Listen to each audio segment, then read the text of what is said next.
నమస్కారమండి. నేను మీ నాగపద్మను. అయితే మరి బేతాళ కథల్లో ఒక కథ దయాగుణం.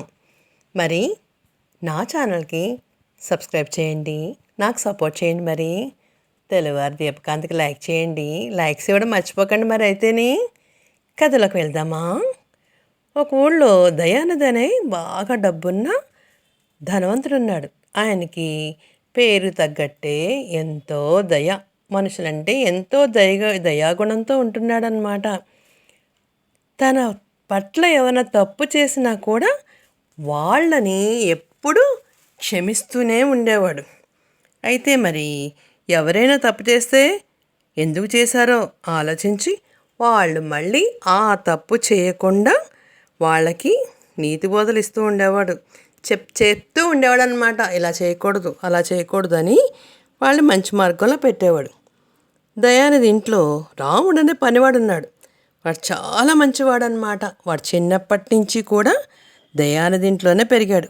అందువల్ల మిగతా పని వాళ్ళకంటే కూడా దయానిధికి రాముడంటే చాలా అభిమానం. అలాంటిది ఏమైందంటే ఇలా కొన్ని రోజులు గడిచాయి. రాముడు కూడా పెద్దవాడయ్యాడు, యుక్త వయసు వచ్చింది. వాడికి పెళ్ళయింది. రాముడు అస్తమానును భార్యకి ఏం చెప్పేవాడంటే, ఆయన మన యజమాని చాలా మంచివాడు, చాలా గొప్పవాడు, చాలా నన్ను బాగా చూసుకుంటాడు అని ప్రతిరోజు ఆమెకి మంచిగా చెప్తూనే వస్తున్నాడనమాట.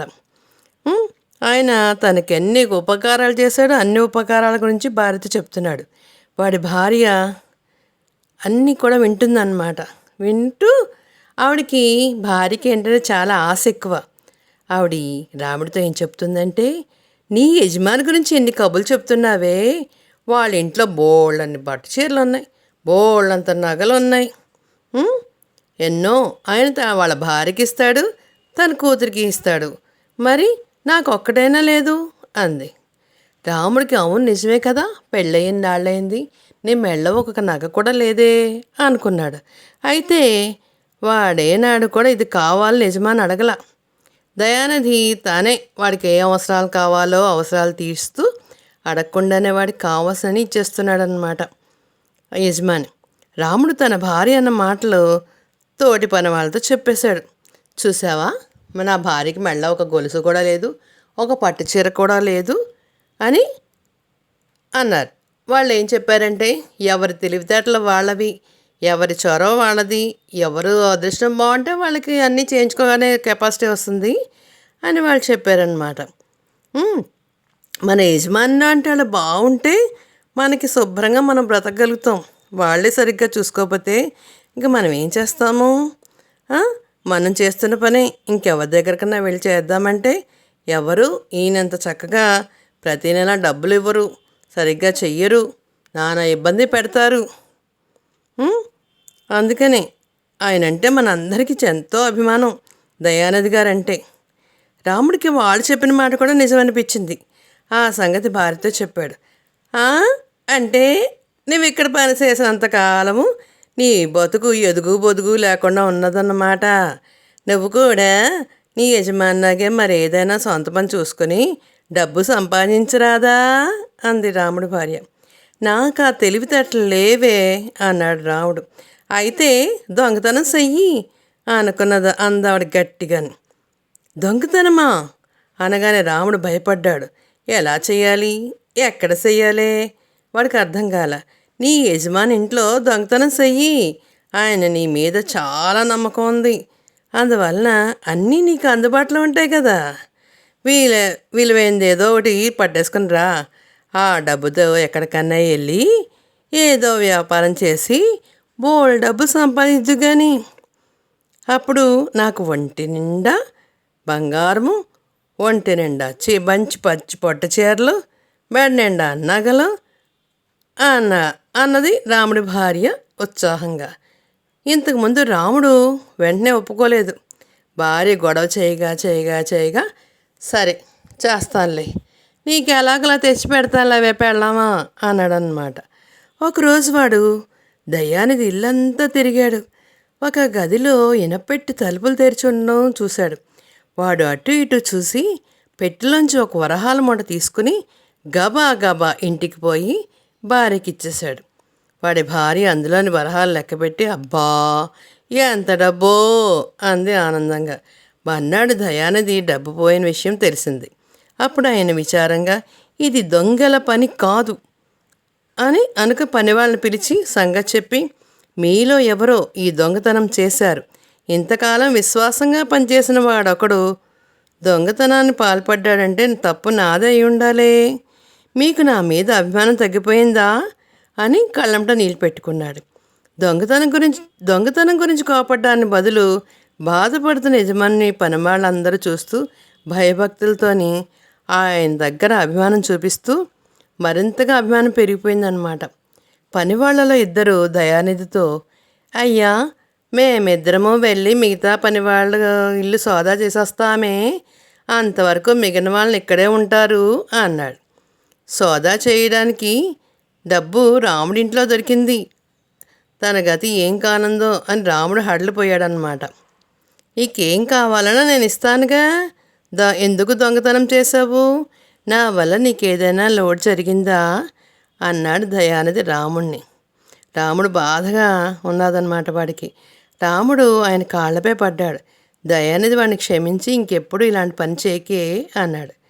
ఆ తర్వాత రాముడు మళ్ళీ యజమానింట్లో దొంగతనం చేయలేదు. కానీ అక్కడ వాడికి బ్రతుకు చాలా బాధకరమైందన్నమాట. ఎందుకంటే ఎప్పుడు కూడా వాడిని దొంగ దొంగ అనడం అందరూ అంటున్నారు. ఒక వంక డబ్బు సంపాదించని భార్య ప్రతిరోజు కూడా వాడిని చాలా ఇబ్బంది పెడుతుంది. పని వాళ్ళందరూ దొంగ అంటున్నారు. వాడికి చాలా బాధ కలిగి చాలా చిన్న చూపుగా ఉంది. ఒకరోజు రాముడు ఏమన్నాడంటే దయానిధి దగ్గరికి వెళ్ళి, బాబుగారు అందరూ నన్ను దొంగ దొంగ అని అవమానిస్తున్నారు, నేను ఎక్కడికన్నా వెళ్ళిపోతాను, సెలవిప్పించండి అన్నాడు. దయానిధి మిగతా పని వాళ్ళందరినీ మందలిస్తున్నాడు. వాడి భార్యకు ఒక పట్టుచీర కొని పెడతానన్నాడు. ఇంకా ఎన్నో విధాల నచ్చజెప్పి చూస్తూ నువ్వు మరొక చోటుకి పోతే కష్టపడతావురా, అదే నా భయం. చిన్నప్పటి నుంచి మా ఇంట్లో పుట్టి పెరిగినందున నువ్వంటే నాకు చాలా అభిమానం. నువ్వు వెళ్ళిపోవడానికి నా వల్ల ఏమైనా లోటు జరిగిందేమో అని నా అనుమానం.